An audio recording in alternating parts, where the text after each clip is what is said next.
నమస్తే SDV news కి స్వాగతం. ముందుగా హెడ్లైన్స్.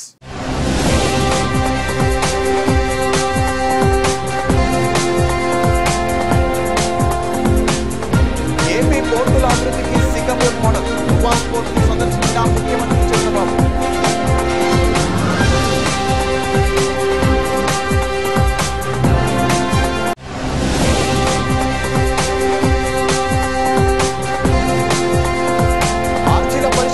నిర్దిష్టమైన స్పష్టత ఉండాలి. పారదర్శకంగా జవాబుదారీతనంతో ఆర్మీలను పరిష్కరించాలి. జిల్లా కలెక్టర్ డాక్టర్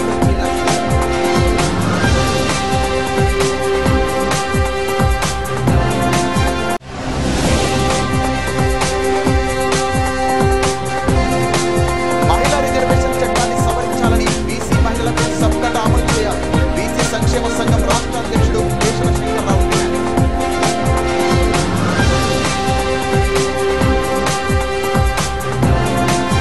ప్రభుత్వ భూములు జాగ్రత్తగా కాపాడవలసిన బాధ్యత ప్రభుత్వంపై ఉందని మాజీ మంత్రి వడ్డే శోభనాధీశ్వరరావు అన్నారు.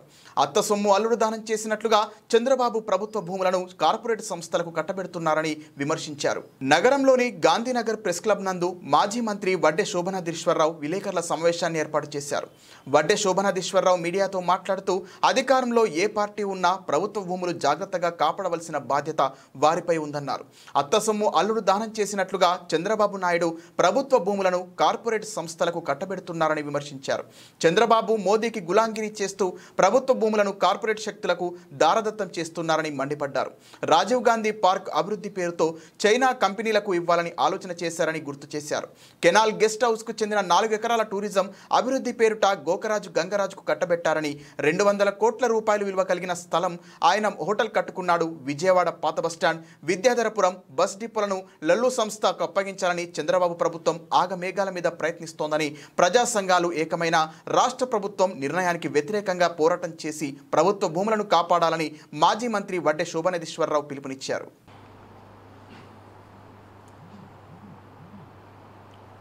ఒకప్పుడు ఆంధ్రప్రదేశ్ రాష్ట్రానికి మన దేశంలో చాలా సముచితమైన స్థానం ఉండేది.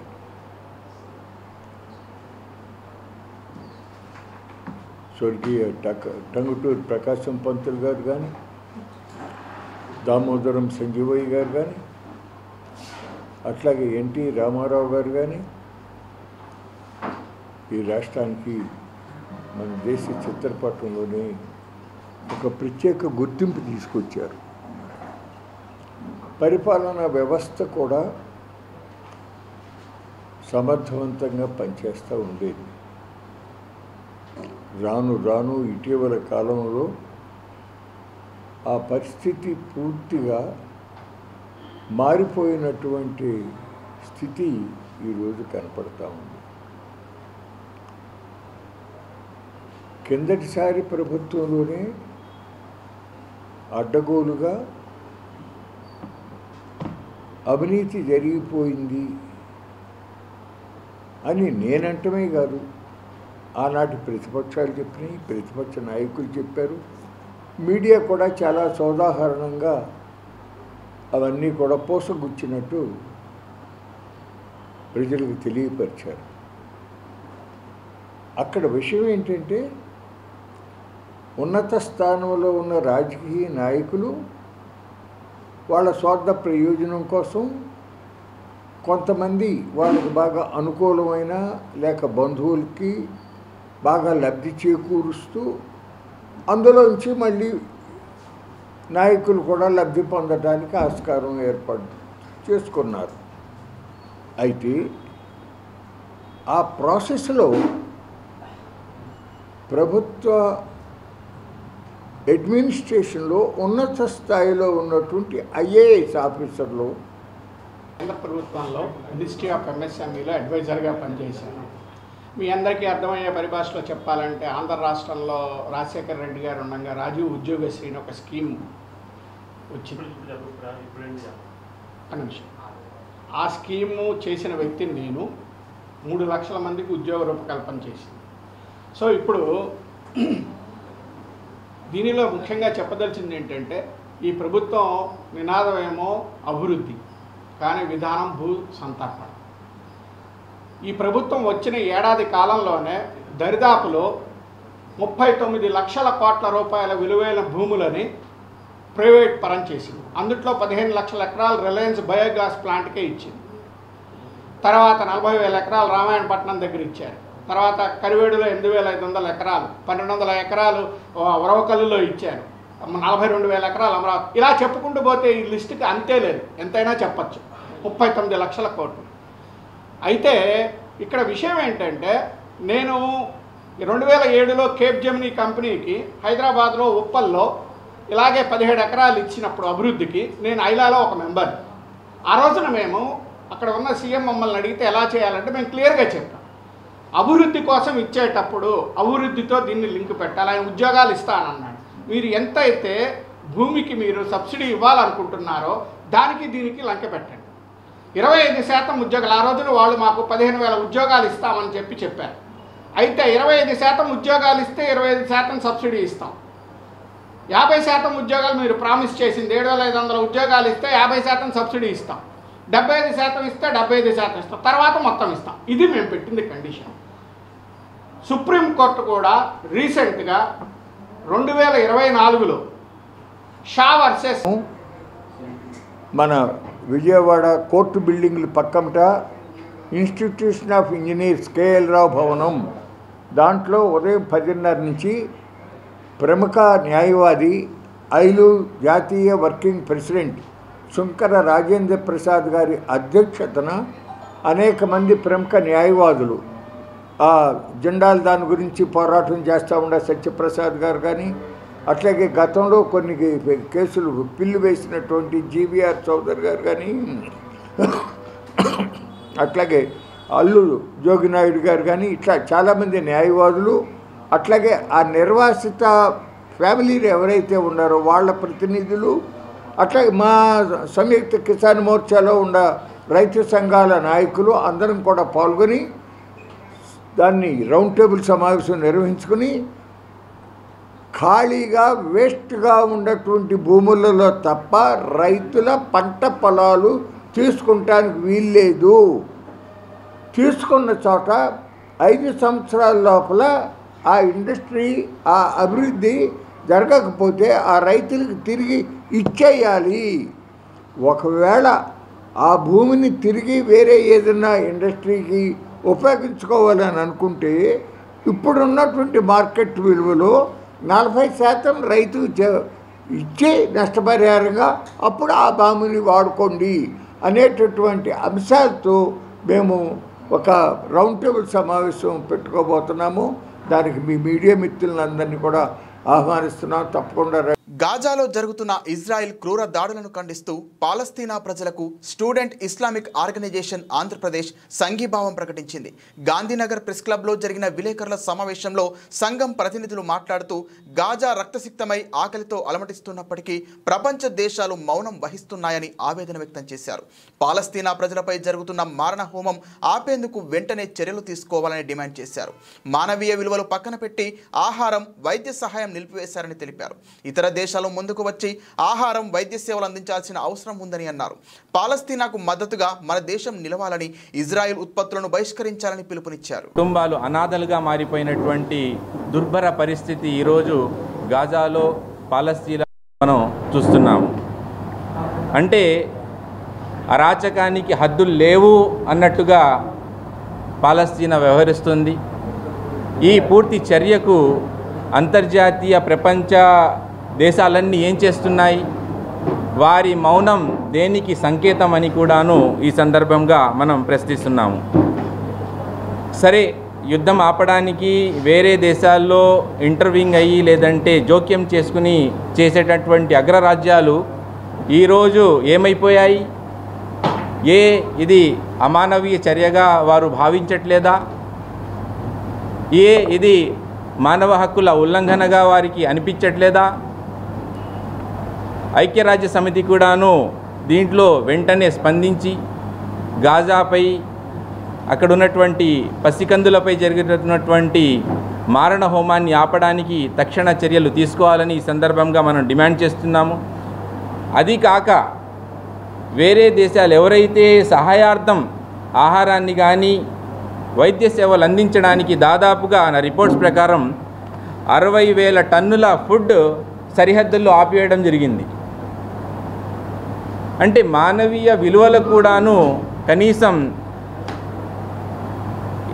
ఏమంటారు రిక్వెస్టింగ్ మేనర్లో కూడాను పరిగణించలేని దుర్భర పరిస్థితుల్లో మనం ఈరోజు ప్రపంచ దేశాల్లో చూస్తున్నాము. మూడోది, మన దేశానికి వచ్చినట్లయితే భారతదేశం ఇప్పుడే మనం విన్నాము, ఎప్పుడైతే అరాచకంగా ఇల్లీగల్గా ఇజ్రాయిల్ ఏర్పాటు చేయడం జరిగిందో అప్పటి నుంచే భారతదేశ వైఖరి ఇజ్రాయిల్కు వ్యతిరేకంగా, దాని ఏర్పాటుకు వ్యతిరేకంగా ఉంది. ఇప్పుడు కూడాను మనం Munir Ahmed Muslim joint action committee convener అండి. ఈరోజు భారతదేశం ఏదైతే పాలస్తీనాలో జరుగుతున్నటువంటి మారణకాండకు, మారణ హోమానికి వ్యతిరేకంగా మన భారతదేశ ప్రధానమంత్రి కూడా మాట్లాడి దానిపై ఖండించాలని చెప్పి ఈరోజు మేమందరం కలిసి కోరటం జరుగుతుంది. ఏదైతే ఇజ్రాయెల్ ఉందో 1948లో ఆ దేశాన్ని బ్రిటిష్ వాళ్ళు, అమెరికా వాళ్ళు ఏర్పాటు చేయడం జరిగింది. అదేవిధంగా 1947లో మనకు భారతదేశానికి స్వతంత్రం రావడం జరిగింది. కానీ 1947 నుండి 2017 వరకు ఏ భారతదేశ ప్రధాని కానీ, ఏ భారతదేశ రాష్ట్రపతి కానీ ఇజ్రాయెల్ని సందర్శించడం కానీ, ఇజ్రాయెల్ని కోఆపరేట్ చేయడం కానీ, ఇజ్రాయెల్ వైపు నిలబడటం కానీ చేయలేదు. అందరూ కూడా పాలస్తీనా వైపు మాత్రమే నిలబడ్డారు. భారతదేశం ఎప్పుడు పాలస్తీనా వైపే నిలబడింది. ఎందుకంటే 1948 నుంచి ఏదైతే మారణ హోమం సృష్టించి ఈరోజు పాలస్తీనా మొత్తాన్ని ఆక్రమించుకొని, ఈరోజు గాజా అనే ప్రాంతాన్ని కూడా ఆక్రమించుకొని అక్కడ దాదాపు 70-80 వేల మందిని చంపి ఆ భూమి మొత్తం కావాలని చెప్పి ఈరోజు అమెరికా కానీ, ఇజ్రాయెల్ కానీ కోరుతుంది. ఇది ఎంతవరకు కరెక్ట్? ఏదైతే నాటో దేశాలు ఉన్నాయో, ఫ్రాన్స్ కానీ, బ్రిటన్ కానీ, ప్రతి దేశం కూడా ఈరోజు ప్రపంచవ్యాప్తంగా ఇజ్రాయెల్పై జరుగుతున్నటువంటి దాడులను, నరహింసను అన్నీ ఖండిస్తున్నాయి. కేవలం భారతదేశం మాత్రం ఇప్పటివరకు నోరు ఇప్పటం లేదు. కేవలం ప్రధానమంత్రి గారు చెప్తున్నారు పాలస్తీనా ఒక దేశం ఏర్పడాలని చెప్పి, కానీ ఏ మారణ హోమం అయితే జరిగిందో దానిపై స్పందించాలని చెప్పి మేము ప్రధానమంత్రి నరేంద్ర మోడీ గారిని కోరుతున్నాం. ఎందుకంటే ఈరోజు మనం భౌగోళికంగా చూస్తే మన భారతదేశం అత్యున్నతమైనటువంటి, అతి ఉత్తమమైనటువంటి ప్రజాస్వామ్యం కలిగినటువంటి భారతదేశం. మహిళా రిజర్వేషన్ చట్టాన్ని సవరించాలని, బీసీ మహిళలకు సబ్కటా అమలు చేయాలని బీసీ సంక్షేమ సంఘం రాష్ట్ర అధ్యక్షుడు కేశన శంకర్రావు డిమాండ్ చేశారు. మోదీ ప్రభుత్వం 33% మహిళా రిజర్వేషన్ బిల్లును ఆమోదించినప్పటికీ బీసీ మహిళలకు సబ్కోటా కేటాయించకపోవడం దారుణమన్నారు. మహిళా రిజర్వేషన్లలో బీసీ సబ్కోటా విషయం తేల్చే వరకు పోరాటం సాగిస్తామని స్పష్టం చేశారు. మహిళా రిజర్వేషన్లలో బీసీ మహిళలకు సబ్కోటా కేటాయించాలని డిమాండ్ చేస్తూ ధర్నా చౌక్లో ఓబీసీ మహిళలు నిరాహార దీక్ష చేపట్టారు. ఈ ఆందోళనకు బీసీ సంక్షేమ సంఘం రాష్ట్ర అధ్యక్షుడు కేశన శంకర్రావు సంఘీభావం ప్రకటించారు. మహిళా విభాగం అధ్యక్షురాలు సంకారపు జయశ్రీ, గౌరవ అధ్యక్షురాలు వావిరాల సరళాదేవి తదితరులు నేతృత్వం వహించారు. ఈ సందర్భంగా కేశన శంకర్రావు, సంకారపు జయశ్రీ మాట్లాడుతూ దశాబ్దాల పోరాటం అనంతరం మోదీ ప్రభుత్వం 33% మహిళా రిజర్వేషన్ బిల్లుకు ఆమోదం తెలపడం హర్షణీయమన్నారు. మహిళా రిజర్వేషన్లలో బీసీ మహిళలకు సబ్కోటా కేటాయించకుండానే తెలపడం పాలకుల పెత్తందారితనానికి నిదర్శనమన్నారు. బీసీ మహిళల సబ్కోటా కోసం ఢిల్లీ నుంచి గల్లీ వరకు బీసీ సంఘాలు ఆందోళన చేస్తున్నా పాలకులు పట్టించుకోకపోవడం పట్ల ఆందోళన వ్యక్తం చేశారు. జనగణమన సాకుతో మహిళా సబ్కోటాను అటకెక్కించే ప్రయత్నం చేస్తున్నారని ఆగ్రహం వ్యక్తం చేశారు. రిజర్వేషన్లలో బీసీ సబ్కోటా విషయం తేలే వరకు తమ పోరాటం ఆగదని వారు స్పష్టం చేశారు. ఆందోళనలో బీసీ సంక్షేమ సంఘం ప్రతినిధులు, మహిళా విభాగం ప్రతినిధులు పాల్గొన్నారు. ఈరోజు ధర్నా చౌక్ లో ఓబీసీ ఒకరోజు దీక్షా కార్యక్రమాన్ని కొనసాగిస్తున్నారు. రాష్ట్ర మహిళా అధ్యక్షురాలు జయశ్రీ గారి నాయకత్వంలో ఈ రోజు ఇక్కడ జరుగుతూ ఉంది. రాష్ట్ర వ్యాప్తంగా అనేక జిల్లాల నుంచి కూడా మహిళలందరూ కూడా మరి ఈ రోజు దీక్షలో పాల్గొన్నటువంటి వారందరూ కూడా పేరు పేరున హృదయపూర్వక నమస్కారాలు తెలియజేస్తూ, మరి 33% రిజర్వేషన్ ని మహిళా కొత్త పార్లమెంటు భవనంలో మోడీ గారు చాలా సంతోషంగా మహిళలతో మంచి జరిగిందని ఆ రోజున తొలిగా ఈ బిల్లుని ప్రవేశపెట్టినటువంటి విషయం దేశం అంతా కూడా తెలుసు. గత కొన్ని దశాబ్దాల నుంచి కూడా ఈ బిల్లింగ్ పెండింగ్ పడ్డ కారణాలు ఏంటంటే ఆ రోజున మహిళా బిల్లు అందరూ ఆమోదింపజేశారు. కానీ ఆ రోజున ఉన్నటువంటి లల్లు ప్రసాద్ యాదవ్ కానీ, ములాయం సింగ్ కానీ, అదేవిధంగా శరత్ యాదవ్ గారు కానీ మా ఓబీసీ మహిళా వాటా ఎంత అనేది తేలిస్తేనే ఈ బిల్లుకు మేము ఆమోదం తెలియజేస్తామని ఆ రోజున పార్లమెంట్లో ఘంటాపదంగా చెప్పినటువంటి విషయం మనందరికీ కూడా తెలుసు. ఈ రోజున దానివల్ల ఏ రకమైనటువంటి ఆర్థిక భారం పడేటువంటి పరిస్థితి లేదు. దేశంలో 33% రిజర్వేషన్ మహిళలకు ఇస్తున్నారు. చాలా సంతోషమే. మేము ఎన్డీఏ గవర్నమెంట్ కూడా మేము పూర్తిగా మద్దతు కూడా ఇచ్చాం. కానీ ఇవాళ మా ఓబీసీ మహిళలకి చట్టసభల్లో రిజర్వేషన్ కావాలి. ఇది సరైనటువంటి సమయం. దాని తర్వాత ఒక ఓబీసీగా ఉన్నటువంటి ప్రధాని గారు కూడా ఈ రోజున దేశానికి ప్రధాని 3 దఫాలు ప్రధానిగా అయినటువంటి అవకాశం మరి ఈ రోజున మహిళలు ఇచ్చారు. మరి ఎవరు అడగకుండానే ఈడబ్ల్యూసీ రిజర్వేషన్ 10% ఇచ్చారు ఎన్డీఏ కూటమి. కానీ మేము కాదనట్లేదు. కానీ ఈ యొక్క మహిళలకి దేనికి ఇవ్వట్లేదు. మిమ్మల్ని ప్రజాస్వామ్యంగా ఓటు హక్కు ఉపయోగించి మిమ్మల్ని అధికార పీఠం మీద కూర్చోబెడుతూ ఉంటే కనీసం వీళ్ళ యొక్క స్థితిగతుల్ని మార్పు చేయాలన్నా, వీళ్ళ యొక్క జీవన ప్రమాణాలు మెరుగుపరచాలన్నా, చట్టసభల్లో వీళ్ళకి సరైనటువంటి ప్రాధాన్యత కల్పించాలని కూడా మీరు ఎందుకు ఆలోచన చేయట్లేదు? ప్రతి బీసీ ఎంపీలు మంత్రులు కూడా ఈ రోజున పార్లమెంట్ లో వంతెత్తి మాట్లాడాల్సినటువంటి అవసరం ఉంది. ఎన్డీఏ కూటమిలో ఉన్నటువంటి వారు కానీ మిత్రపక్షాల వారు సంక్షేమం తరఫున నేను బీసీ మహిళా అధ్యక్షురాలని సంకారం జయశ్రీని ధర్మవరము. మేము ఈ రోజు ఈ విజయవాడలో ఈ ధర్నా చౌక్ దగ్గర 33% మహిళలకు రిజర్వేషన్ ఇస్తున్న సందర్భంగా అని డిమాండ్ చేస్తూ ధర్నా చేస్తున్నామండి. ఈ ధర్నా ద్వారా మేము ఇప్పుడున్న గవర్నమెంట్లకు తెలియజేస్తున్నది ఏమంటే, అటు సెంట్రల్ గవర్నమెంట్ అయినా ఇటు స్టేట్ గవర్నమెంట్ అయినా గత 30 సంవత్సరాల నుంచి ఇదే నడుస్తూ ఉంది. దీన్ని ఏమనాలో తెలీదు. 33% రిజర్వేషన్ ఇస్తామంటారు. ఇస్తామన్న తర్వాత ఓబీసీలు మేము డిమాండ్ చేయంగానే ఈ బిల్లు కోల్డ్ స్టోరేజ్ లేకపోతుంది. ఆ రోజుల్లో వాజ్పేయి ప్రధానిగా ఉన్న రోజుల్లో పార్లమెంటు ముందర ఎంపీలతో కలిసి నేను కూడా ధర్నాలో కూర్చున్నాను. వాజ్పేయి గవర్నమెంట్ అప్పుడు పోరాడినాము, ఎన్టీఆర్ గవర్నమెంట్ అప్పుడు కూడా ఉన్నాము. అసెంబ్లీ ముందర కూర్చొని పోరాడినాము, ఇదే బిల్లు కోసమే పోరాడినాము. సో దీని అర్థం ఏమంటే 30 సంవత్సరాల నుంచి మేము 33% కాదు కుయ్యోమర్రో మాకు ఓబీసీలు వాటా ఎంత అనేది చెప్పి మాకు ఓబీసీలు వాటా ఇవ్వండి అని వేడుకుంటున్నామండి. 70% ఉన్న వాళ్ళము, అందులో 70%లో 1/2% మహిళలు ఉన్నాము. మమ్మల్ని విస్మరిస్తే ఇప్పుడు ఉన్న గవర్నమెంట్లకు తెలియజేసేది ఏమంటే, విస్మరిస్తే రేపు ప్రొద్దున ఓటనే ఆయుధం ద్వారా మేము ఓడించాల్సి వస్తుంది మిమ్మల్ని. ఈ బిల్లును మీరు చిత్తశుద్ధిగా. రెండో రోజు సింగపూర్ పర్యటనలో భాగంగా ముఖ్యమంత్రి చంద్రబాబు నాయుడు ఆ దేశం నిర్మిస్తున్న ప్రతిష్టాత్మక టువాస్ పోర్టును సందర్శించారు. ఆసియాలోనే 2వ అతిపెద్ద కంటైనర్ టెర్మినల్ పోర్టుగా టువాస్ పోర్టును సింగపూర్ ప్రభుత్వం నిర్మిస్తోంది.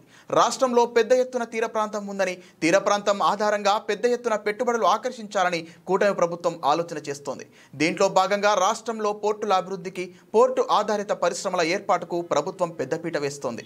ఈ క్రమంలో సింగపూర్ ప్రభుత్వం నిర్మిస్తున్న అతిపెద్ద టువాస్ పోర్టును సీఎం బృందం సందర్శించి అధ్యయనం చేసింది.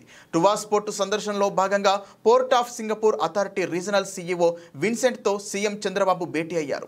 పోర్టు నిర్మాణం మొదలుకొని పోర్టు నిర్వహణ, కార్యకలాపాలు వంటి అంశాలపై టువాస్ పోర్టు అధికారులతో చంద్రబాబు బృందం చర్చించింది. పోర్టు కార్యకలాపాల నిర్వహణలో ఎలాంటి సాంకేతిక అంశాలను ఏ విధంగా వినియోగిస్తున్నారనే అంశంపై ఆరా తీసిన చంద్రబాబు టువాస్ పోర్టులోని ఆర్టిఫిషియల్ ఇంటెలిజెన్స్తో కూడిన ఆటోమేషన్ వ్యవస్థను పరిశీలించారు. అతిపెద్ద కంటైనర్ టెర్మినల్ పోర్టు నిర్మాణానికి ఎంత ఖర్చయింది, ఎన్ని విడతల్లో టువాస్ పోర్టు నిర్మాణం చేపడుతున్నారనే అంశాలను సీఎం అడిగి తెలుసుకున్నారు. మొత్తంగా 1.7 లక్షల కోట్ల వ్యయంతో టువాస్ పోర్టు నిర్మాణం చేపడుతున్నట్లు పోర్టు అథారిటీ సీఈఓ విన్సెంట్ చెప్పారు. 4 విడతలుగా పోర్టును నిర్మించాలని తమ ప్రభుత్వం ప్రణాళికలు సిద్ధం చేసిందని విన్సెంట్ చెప్పారు.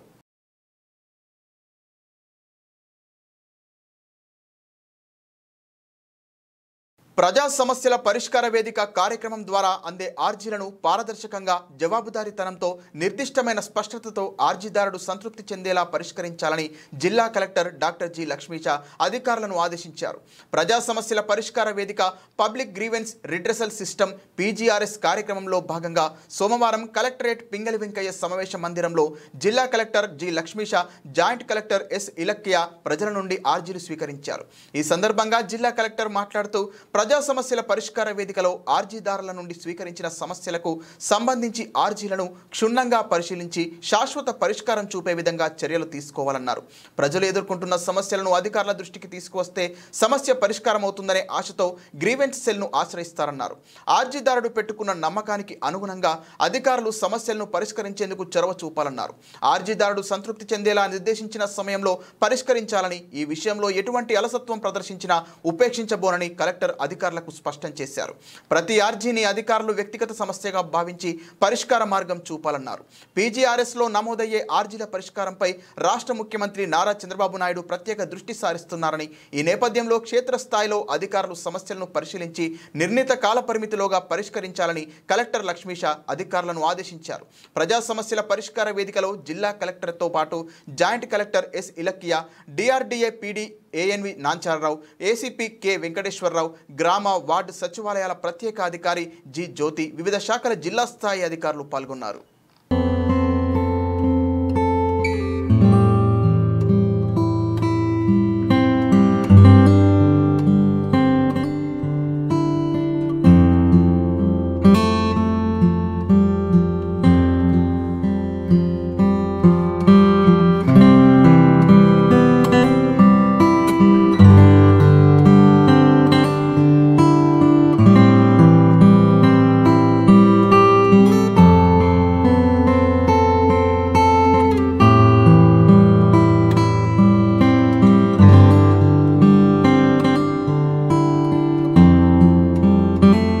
ప్రభుత్వం అధికారంలోకి వచ్చిన తర్వాత సంక్షేమం, అభివృద్ధి కార్యక్రమాలు సమానంగా ముందుకు తీసుకువెళ్లడం జరుగుతోందని విజయవాడ తూర్పు ఎమ్మెల్యే గద్దె రామ్మోహన్ తెలిపారు. ఎన్నికల సమయంలో ఇచ్చిన హామీలను ఒక్కొక్కటిగా అమలు చేస్తూ ప్రజలకు మెరుగైన పాలన అందిస్తున్నామన్నారు. విజయవాడ తూర్పు నియోజకవర్గం 4వ డివిజన్ సుబ్బారావు కాలనీ 2వ రోడ్డులో సుపరిపాలనలో తొలి అడుగు కార్యక్రమంలో ఎమ్మెల్యే గద్దె రామ్మోహన్ రావు పాల్గొన్నారు. ఈ సందర్భంగా ప్రజల వద్దకు వెళ్లి వారి సమస్యలు తెలుసుకోవడంతో పాటు ప్రభుత్వం అందిస్తున్న సంక్షేమ పథకాలు, చేస్తున్న అభివృద్ధి కార్యక్రమాలను వివరించారు. అనంతరం రోడ్డు పనులకు శంకుస్థాపన చేశారు. ఈ సందర్భంగా మీడియాతో మాట్లాడుతూ సీఎం చంద్రబాబు సారథ్యంలో ప్రజలకు సుపరిపాలన అందుతోందని పేర్కొన్నారు. ఎన్నికల సమయంలో ఇచ్చిన హామీలను అమలు చేస్తూ మహిళలను ఆర్థికంగా బలోపేతం చేస్తున్నామని తెలిపారు. ఇప్పటికే తల్లికి వందనం, ఉచిత గ్యాస్ సిలిండర్ అందించామని, రాబోయే రోజుల్లో ఉచిత బస్సు పథకాన్ని అమలు చేస్తున్నామన్నారు. ప్రజలు కూడా ప్రభుత్వానికి సహకరించాలని కోరారు. కార్యక్రమంలో టీడీపీ శ్రేణులు, మున్సిపల్ అధికారులు పాల్గొన్నారు. నమస్కారం. ఈరోజున విజయవాడ తూర్పు నియోజకవర్గంలో లేదా విజయవాడ నగరంలో అభివృద్ధి ఒక రోడ్లే కాదు, డ్రైన్లు, అండర్ గ్రౌండ్ డ్రైన్ అన్నీ కూడా ప్రక్షాళన చేసి ఒక సమగ్రమైన పట్టణంగా దీన్ని తీర్చిదిద్దడానికి ఇప్పటికే భారతదేశ ర్యాంకులో తొలి 2-3 ర్యాంకుల్లో ఉన్న మన విజయవాడ నగరం దాన్ని మొట్టమొదటి ర్యాంకు తీసుకురావడానికి మన ముఖ్యమంత్రి గారు చిత్తశుద్ధితో ముందుకు వెళ్తూ ఉన్నారు. అనేకమైన కార్యక్రమాలకు ఆయన మాకు చేయూతనిస్తూ ఉన్నారు.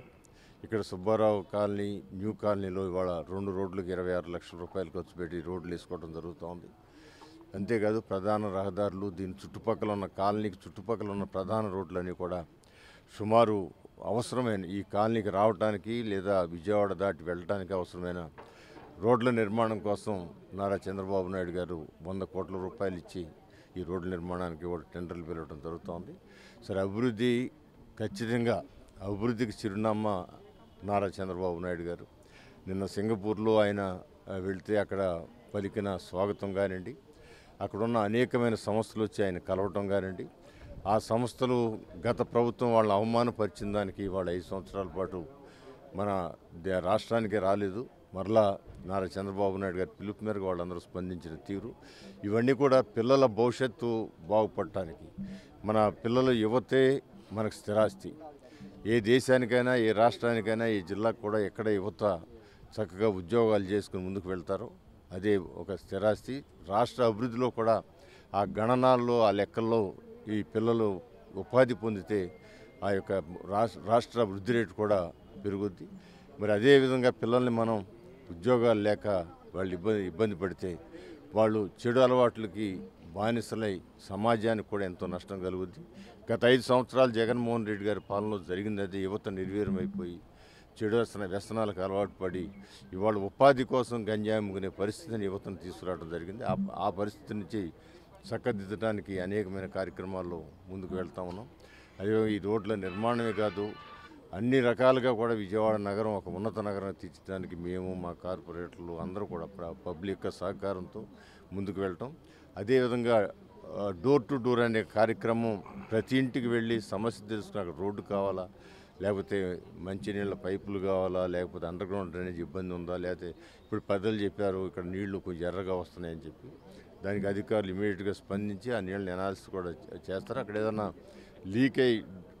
ఎక్కడైనా లీక్ అయ్యి వేరే మట్టి కలుస్తుంటే దాన్ని ఇమీడియట్గా రిపేర్ చేయడానికి కూడా అవకాశం ఉంది. కాబట్టి అలా ఆ సమస్యలు ప్రతి ఒక్కటి తెలుసుకోవడానికి ఇంటింటికి కూడా తెలుగుదేశం పార్టీ నాయకులు కార్యకర్తలు ఇంటింటికి వెళ్ళి వాళ్ళ సమస్యలు తెలుసుకుని ఈ సమస్యలను డైరెక్ట్గా రాష్ట్ర పార్టీకి లేదా నారా చంద్రబాబు నాయుడు గారు యాప్కి వెళ్ళేటట్టుగా ఆయన ఈ సమస్యలను సమీక్షించుకుని రాష్ట్రంలో ఉన్న సమస్యలను క్రోడీకరించి ఏ సమస్యలని ఏ విధంగా పరిష్కరించాలో ప్రభుత్వ సహకారంతో ముందుకు వెళ్ళడానికి చేసే ప్రక్రియ ఈ డోర్ టు డోర్ అనే కార్యక్రమం. ఆ కార్యక్రమం మరి ఎంతో చక్కగా గతంలో లేని విధంగా ప్రతి కార్యకర్త ఇంటికి వెళ్ళి దానికి ఏదో ఇచ్చేసామంటే పాంప్లెట్ అందరికి ఇచ్చినట్టు కాదు, ప్రతి ఇంటికి వెళ్ళి వాళ్ళ సమస్యలు తెలుసుకునే విధంగా యాప్ కూడా నారా లోకేష్ బాబు గారు ఆయన ఆర్వర్డ్ యూనివర్సిటీలో స్టూడెంట్గా ఆయన వాళ్ళ పార్టీలో అనేకమైన మార్పులు తీసుకొచ్చి పని సులువు, సమస్య తెలుసుకోవడం సులువుగా ఉండే విధంగా కార్యకర్త నిరంతరం ప్రజలతో టచ్లో ఉండే విధంగా కార్యక్రమాలు ఏర్పాటు చేసి ఈ కార్యక్రమాన్ని సక్సెస్ఫుల్గా చేస్తున్న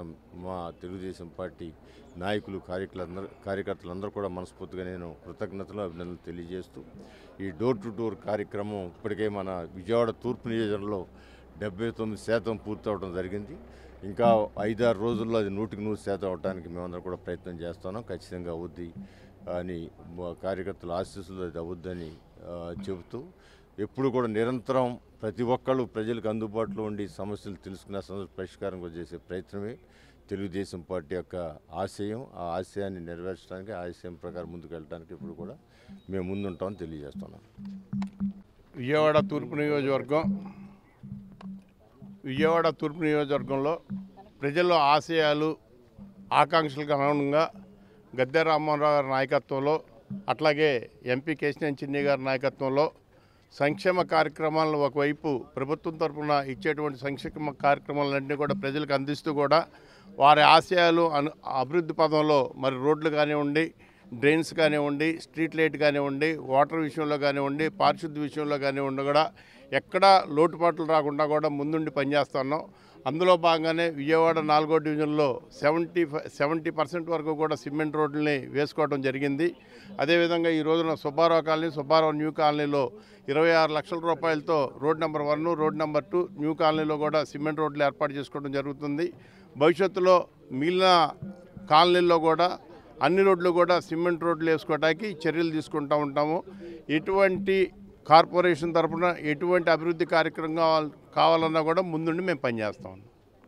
ఆంధ్రప్రదేశ్ రాష్ట్ర ఉన్నత న్యాయస్థానం న్యాయమూర్తిగా జస్టిస్ భట్టు దేవానందం సోమవారం ప్రమాణ స్వీకారం చేశారు.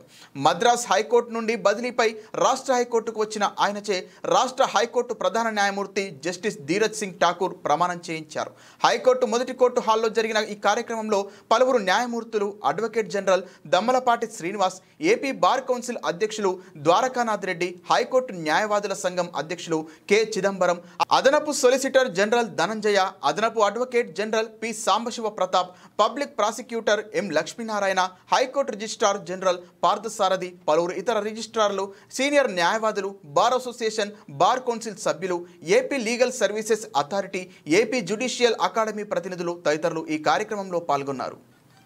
Before he enters upon his office, now I request my Lord the Honorable the Chief Justice to administer the oath.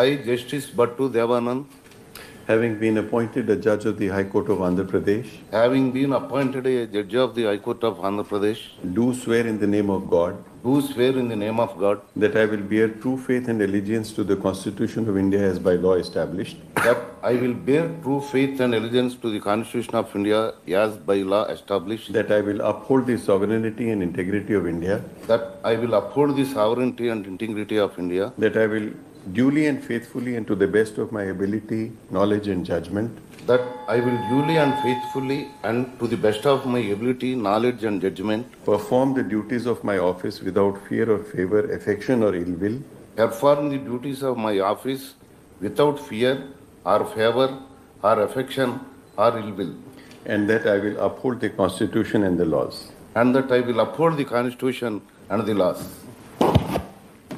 Congratulations. Thank you.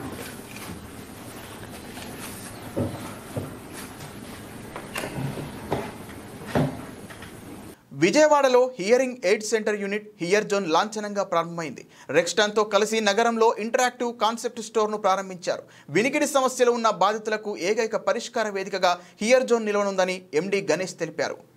Hearing క్లినిక్లకు సంబంధించి ప్రముఖ నెట్వర్క్ అయిన WS ఆడియాలజీ ఆధ్వర్యంలో ప్రఖ్యాత విశ్వసనీయ బ్రాండ్ రెక్స్టన్తో కలిసి విజయవాడ ఎల్లూరు రోడ్లో విజయ టాకీస్ దగ్గర అధునాతన హియరింగ్ సెంటర్ హియర్ జోన్ను ప్రారంభించారు. ఈ ఆధునిక హియరింగ్ ఎయిడ్ సెంటర్ యూనిట్ సౌకర్యం ఆడియోమెట్రీ, టిమ్మానోమెట్రీ, హియరింగ్ ఎయిడ్ ట్రయల్తో పాటు ఫిట్టింగ్, ప్రోగ్రామింగ్, సర్వీసింగ్ వంటి ప్రత్యేక సేవలను అందించనుంది. వివిధ రకాల ఉపకరణాలతో పాటు సమగ్రమైన ఆడియోలాజికల్ సేవలను అందించడానికి సిద్ధం చేశారు. ఈ సందర్భంగా హియర్ జోన్ ఎండీ గణేష్ మాట్లాడుతూ హియర్ జోన్ను ఒక క్లినిక్గా మాత్రమే కాకుండా విభిన్న సేవలతో ముందుకు వెళ్తున్నామన్నారు. నమ్మకం, సాంకేతికత, పారదర్శకత అనే స్తంభాలపై నిర్మించబడిన వినికిడి ఆరోగ్యం కోసం మాది ఏకైక విశ్వసనీయ గమ్యస్థానమని తెలిపారు. మా సేవలను విజయవాడలోనే కాకుండా అంతకు మించి విస్తరించేందుకు కృషి చేస్తున్నామన్నారు. WS audiology India CEO managing director Avinash Pawar Vijayawada ప్రజలకు తమ సేవలను సద్వినియోగం చేసుకోవాలని కోరారు. My name is Avinash Pawar. I work as a CEO and Managing Director for WS Audiology. WS Audiology is one of the leading manufacturers of hearing aids worldwide. And we have the association and collaboration with various partners across the country. We have been in this country for more than 25 years, and today I am privileged and honored to be a part of this ceremony where Hear Zone has been inaugurated in the city of Vijayawada. It's a branch of HSE, and HSE has a very long legacy, more than 30-35 years in this country. I would not be wrong to say that they are pioneers in offering hearing aids or hearing solutions to patients all across Tamil Nadu, AP, Telangana, Kerala also. They are known for not only offering the world-class technological products, but also a very good services to their patients and consumers. So they have a comprehensive diagnostic facility. They have their footprints all across Tamil Nadu, and now they are expanding their footprints across Andhra Pradesh and Telangana. They already have a presence in Hyderabad, and today it's a good moment for the people of Vijayawada that they will get a comprehensive diagnostic facility, a well-trained qualified audiologist, and Hear Zone branch operated by HSE is opening into their city, which will offer the brands like Signia, Rexton and many more. So I think that I would urge to the patients, those who have hearing challenges, they can visit to this facility and get themselves diagnosed and if required treated by hearing aids. So this is the first one. Yes. I mean Andhra Pradesh is the first one. We had in Hyderabad. Yeah, Telangana it is there, but Andhra Pradesh this is the first one. But Hear Zone has an aspirations to spread across Andhra Pradesh in different cities over the period of time. So all products are available here, sir? Yes. Price range? The price range of hearing aid starts from 8, 9, 10,000 up to 3.5 lakh, depending on the lifestyle of the patients and the features that the patient is looking out for. Any CSR activities in underprivileged people in planning in Vijayawada? Yes, we will definitely plan the CSR activities or camps also for the people who are low socio-economic background, and in the later stage we will definitely plan for it. Ganesh, I am the Managing Director of the HSE Group. We are very pleased to be in the vibrant city of Vijayawada. I think we are bringing our 45 years of legacy here. We will not only provide advanced diagnostic facilities, but wide range of technology, and we will stand for trust, transparency, and technology here. And I think we have a personalized care for the patients here. What role in the hearing industry is the major contributions? See, we have been here from in this industry from '87. We have a lot of milestones here. We have brought many technology, many advanced diagnostic facilities over the years, and I think we'll be bringing all those things in the city of Vijayawada and for the Andhra state. Any upcoming Vijayawada planning, sir? Upcoming planning.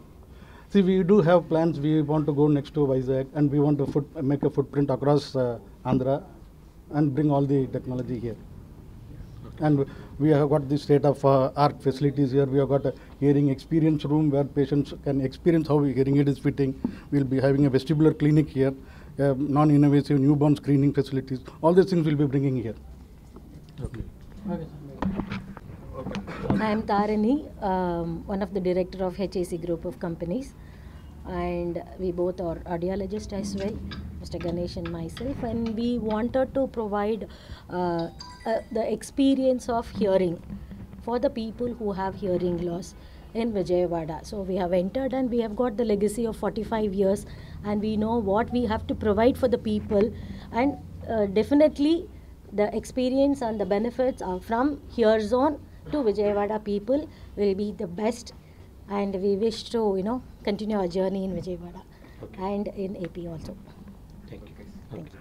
Guntur జిల్లా తెనాలిలో మైనర్లు యువతే లక్ష్యంగా గంజాయి అమ్ముతున్న 13 మందిని arrest చేసి వారి వద్ద 21 కేజీల గంజాయి స్వాధీనం చేసుకున్నట్లు జిల్లా ఎస్పీ సతీష్ కుమార్ తెలిపారు.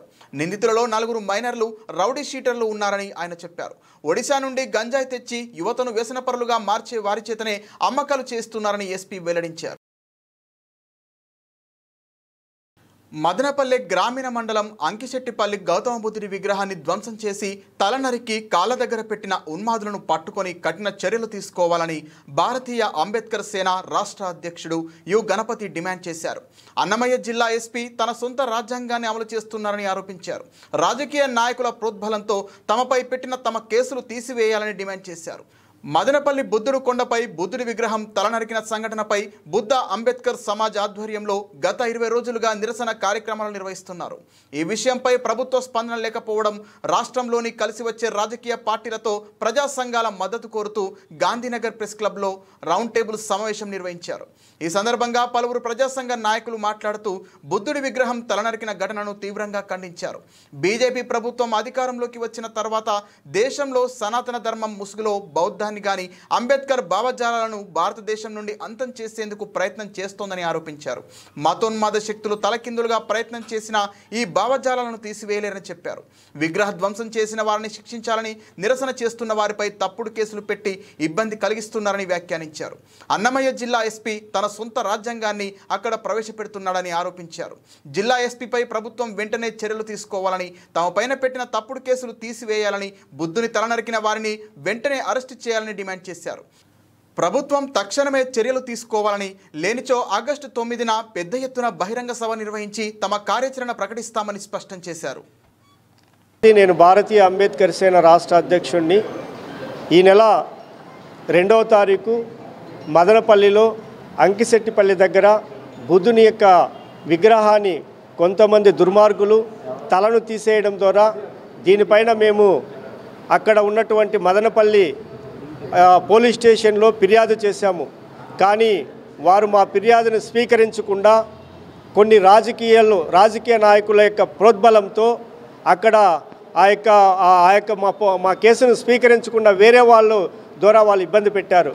అదేవిధంగా బుద్ధుని కొండలో తలనరికిన వారిని అరెస్ట్ చేయమంటే అక్కడ వాళ్ళు అరెస్ట్ చేయకుండా రాజకీయ ప్రోద్బలంతో, రాజకీయ నాయకుల అండదండలతో అక్కడ వేరే చిన్న పిల్లలు ఏదో చేశారని తప్పుడు కేసు నమోదు చేశారు.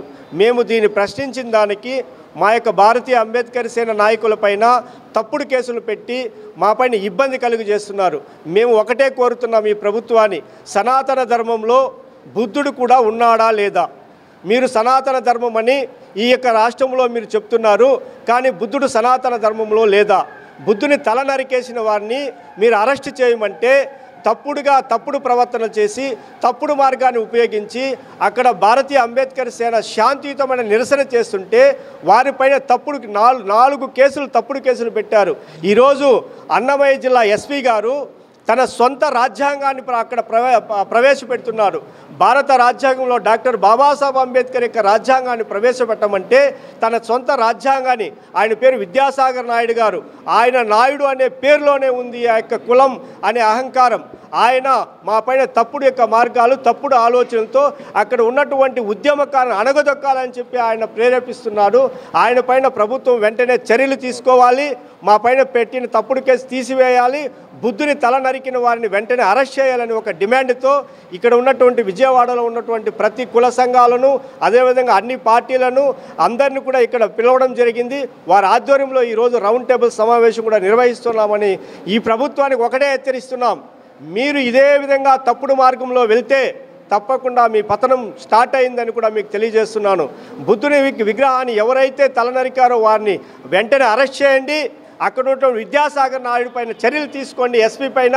ఎందుకని ఆయన తప్పుడు ఆ మార్గంలో వెళ్తున్నాడు, ఉద్యమకారులను అణగదొక్కాలనే ఆలోచనతో వెళ్తున్నాడు, ఆయన సొంత రాజ్యాంగాన్ని ఏర్పాటు చేసుకుంటున్నాడు. ఆయన పైన చర్యలు తీసుకోవాలని మేము కోరుకుంటున్నాం. జై బేతాళ్ సుదర్శనం, భారతీయ బౌద్ధ మహాసభ, ఆంధ్రప్రదేశ్. 11 సంవత్సరాలుగా దేశంలో బీజేపీ అధికారంకి వచ్చిన తర్వాత సనాతన ధర్మం ముసుగులో బౌద్ధాన్ని కానీ, అంబేద్కర్ భావజాలాన్ని కానీ, అభ్యుదయ భావజాలం, వామపక్ష భావజాలాన్ని భారతదేశం నుంచి అంతం చేసేందుకు ప్రయత్నాలు జరుగుతున్నాయి. ఇది మతోన్మాద శక్తులకి ఏ విధమైనటువంటిది వాళ్ళు తల్లకిందులైనా కానీ ఈ భావజాలాన్ని తీసేయటానికి వీలుపడదు. మదనపల్లిలో బుద్ధుడి యొక్క తలనరకటం అనేటువంటిది భారతదేశ మూలాలని కదిలించటం తప్ప మరొకటి కాదు. భారతదేశంలో ఉన్నటువంటి ఈరోజు ప్రజాస్వామ్య కాముకులు, అంబేద్కర్ భావజాలం కలిగినటువంటి, బౌద్ధ భావజాలం కలిగినటువంటి వాళ్ళు మొత్తం ఏకోన్ముఖంగా ఒక్కటయ్యి ఈ మతోన్మాది యొక్క భావజాలంతో, మతోన్మాదం యొక్క క్రియలని ముందుకు తీసుకెళ్తూ ఈ విధమైన ఉద్యమాలను అణిచేటువంటి వాళ్ళ శక్తులన్నింటినీ అణచటానికి సుదర్శన్ గారు చెప్పినట్లుగా ఈ దేశవ్యాప్తంగా, రాష్ట్ర వ్యాప్తంగా, ఉమ్మడి తెలుగు రాష్ట్రాల్లో కూడా పెద్ద ఎత్తున ఆందోళన పిలిపిస్తామని ఈ సందర్భంగా చెబుతున్నాం. నా PVPS రాష్ట్ర ఉపాధ్యక్షుడిని. బులెటిన్ ముగించే ముందు హెడ్లైన్స్ మరోసారి.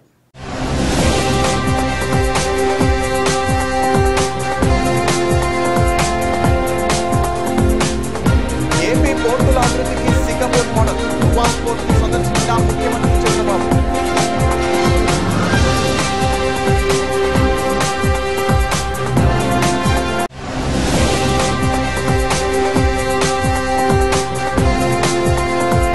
ఆర్జీల పరిష్కారంలో నిర్దిష్టమైన స్పష్టత ఉండాలి, పారదర్శకంగా జవాబుదారీతనంతో ఆర్జీలను పరిష్కరించాలి. జిల్లా కలెక్టర్ డాక్టర్ జిల్లా.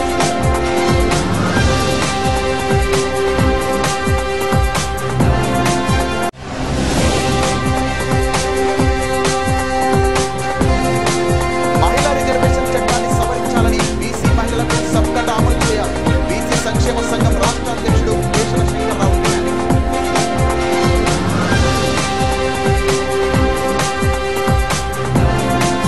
ఇది ఇవాల్టి బులెటిన్. మరిన్ని వార్తల సమాహారంతో మళ్ళీ కలుద్దాం. నమస్తే.